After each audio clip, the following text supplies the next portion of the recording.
The fluorescent lights of Terminal C buzzed overhead as Maria wiped down the same table for the third time, her hands trembling. The airport had emptied after the last flight to Chicago departed, leaving behind scattered coffee cups and crumpled boarding passes. She hadn't eaten since morning, but that wasn't why her hands shook. Somewhere in this maze of steel and glass, her 7-year-old daughter Sophia was waiting at arrivals, wondering why Mama hadn't come. Maria's phone was dead, her English fractured at best, and every uniformed person she'd approached had rushed past her with apologetic shrugs and hurried steps. She was invisible here, just another face in the crowd, drowning in a language that twisted her tongue and refused to make sense. That's when she heard it, a voice speaking Arabic, low and rhythmic somewhere behind her. The voice belonged to an older man mopping the floor near the departure gates. His navy blue uniform hung loosely on his thin frame, and his weathered face bore the map of a life lived far from here.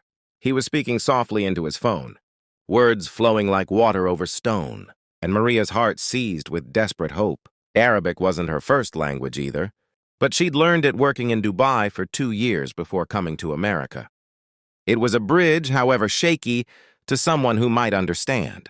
"Excuse me," she called out, her voice cracking. "Please excuse me." The janitor, whose name tag read Hassan, looked up with kind eyes that had seen too much hardship to dismiss someone else's.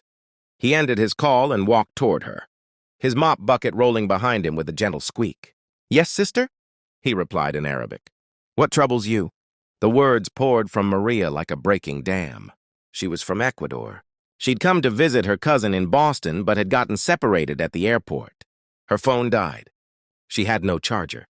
Her daughter, her baby Sophia, was waiting at the domestic arrivals terminal, but Maria had gotten confused and ended up here at international departures.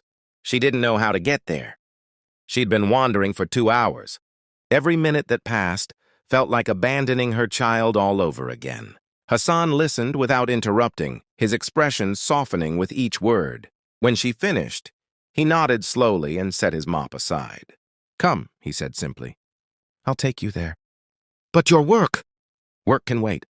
"Your daughter cannot." What Maria didn't notice, and what Hassan couldn't have known, was that at a nearby table, partially obscured by a support column, sat a man in a charcoal suit with silver, cufflinks that probably cost more than Hassan's monthly salary. Alexander Chen, CEO of Meridian Global Industries, had been reviewing quarterly reports on his tablet, waiting for his delayed flight to Singapore. He'd trained himself to tune out the world during these layovers, the crying babies, the frustrated travelers, the hum of airport chaos. Background noise was inefficient. But something about the woman's voice had broken through his careful walls. Perhaps it was the rawness of her desperation, or perhaps it was the memory of his own mother, who'd once been lost in an American airport decades ago, unable to speak English, searching for him. He'd been 8 years old then, scared and alone in the arrivals area, until a kind stranger had helped his mother navigate the signs. Alexander didn't speak Arabic, but he understood desperation in any language. He watched as the janitor abandoned his work without hesitation, watched as the old man gently took the woman's arm, respectful, grandfatherly, and began guiding her through the terminal. And something in Alexander's chest, something he thought he'd successfully calcified through years of boardrooms and hostile takeovers, cracked open. He stood up and followed them. Hassan moved through the airport with surprising efficiency for someone who pushed a mop for a living. He guided Maria past security checkpoints, explaining to guards in broken English that she needed to reach domestic arrivals. When they reached a corridor blocked for cleaning, Hassan pulled out his employee badge and let her through anyway.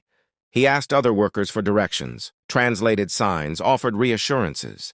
"Your daughter is safe," he kept saying. "Children are always safe here. The airport workers, they watch them. She's not alone." "How do you know?" Maria asked, her voice thick with tears. "Because I have been you," Hassan replied quietly. "Many years ago, in a country not my own, I lost my son in a marketplace. A stranger helped me find him. That stranger could have walked past, could have said, 'Not my problem.' But he didn't. And I swore that day I would never walk past someone in need." Behind them, Alexander kept a discreet distance. his expensive shoes clicking softly against the polished floor. He watched Hassan stop to ask 3 different employees for help. Watched him use his own phone to try calling the airport's lost and found. Watched him give Maria his last granola bar when she mentioned she hadn't eaten. When they finally reached the domestic arrivals terminal, Maria gasped. There, sitting on a bench next to a kind-faced airport employee, was Sophia, clutching her small backpack. The moment Sophia saw her mother, she leaped up and ran, her small body colliding with Maria, in a reunion that made even the hurried travelers stop and smile. "Mama, Mama!" Sophia cried in Spanish. "I was so scared." "I know, mi amor, I know." "I'm here now. I'm here." Hassan stood back, his work done, preparing to return to his mop bucket and his anonymous labor. But Maria turned, pulling Sophia with her, and grabbed his weathered hands. "Thank you," she said in Arabic. Then in broken English, "Thank you, thank you. You are angel." Hassan smiled, his eyes crinkling. "No angel, sister.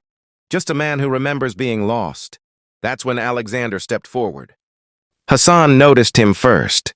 The expensive suit, the polished shoes, the aura of someone who belonged in first-class lounges and corner offices. He instinctively stepped back, expecting to be scolded for leaving his post or using employee corridors, without proper authorization. But Alexander didn't speak to Hassan. Not immediately. Instead, he knelt down in front of Sophia, who was still clinging to her mother. "Hello," he said softly. "I'm glad you found your mama." Sophia nodded shyly, burying her face in Maria's jacket. Alexander stood and extended his hand to Maria. "I'm Alexander. I saw what happened. I followed to make sure you both got reunited safely." Maria looked confused but shook his hand. "Thank you for caring."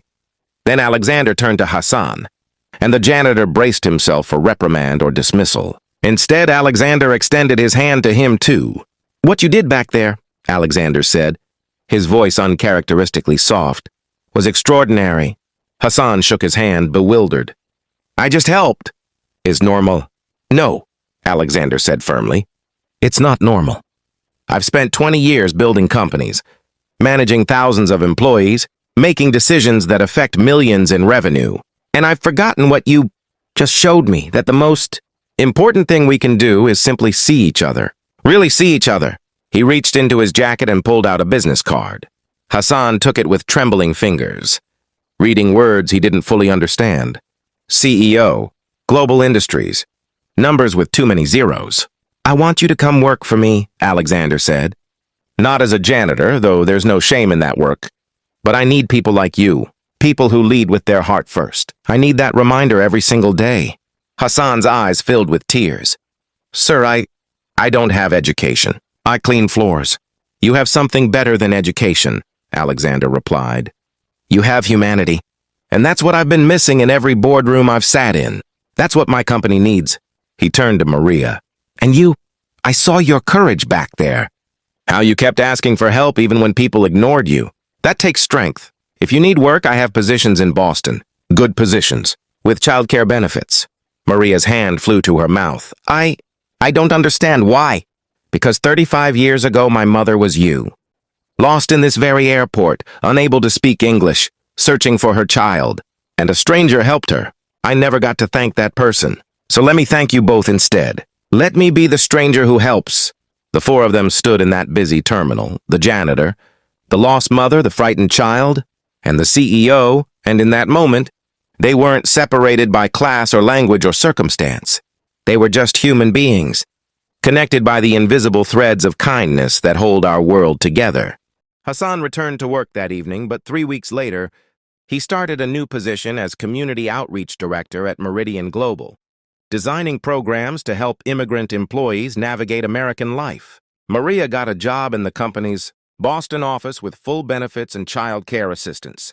Sophia started school, her English improving every day, carrying with her the memory of the night her mother was lost and found. And Alexander? He returned to Singapore to his corner office and his quarterly reports.